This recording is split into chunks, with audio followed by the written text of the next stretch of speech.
With the cows going into the housing now, it's very important to keep an eye on the underfoot conditions for cows. Wet, mucky areas, unhygienic conditions, build-up of muck in the shed and in the collecting yard can really have a detrimental effect on lameness in the herd.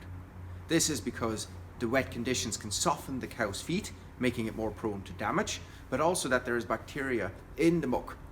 that will actually cause infectious type lameness, something like a mortellaro or digital dermatitis or slurry heel would be typical examples of an infectious type lameness. Now, foot baths can play a very crucial role in preventing those types of lameness. Not only do they keep the cow's feet clean,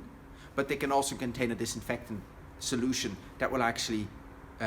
reduce the level of bacterial load and reduce the effect that these infections can have on the cows. So this is a standard size foot bath which most herds can use, and this would probably, when it's full, allow for about 150 to 200 cows to pass through 2 milkings.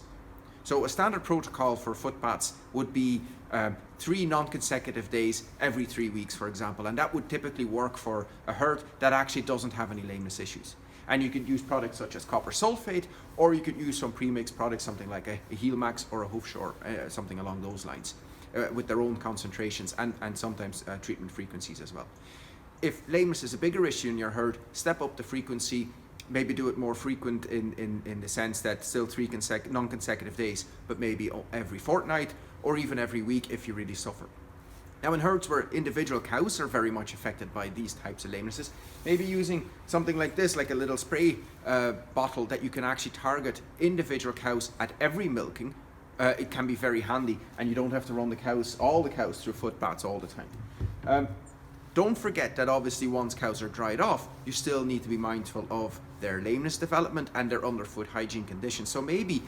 once a week when you're doing the foot baths, run the dry cows through that foot bath as well, if the solution is still clean, obviously. And don't forget the pregnant heifers. To keep the solution cleaner for longer, consider either hosing the cow's feet in the parlour before they go into the foot baths, or add in a second foot bath which contains just water, or maybe water and a bit of fairy liquid, that will actually clean the cow's feet, then leave a gap in the crush, and then put in the treatment solution foot bath. The gap will allow cows to actually dung between the 2 foot baths, keeping both foot baths cleaner for longer, and by cleaning the cow's feet first, softening up the dirt that's on them, the second solution can work more effectively.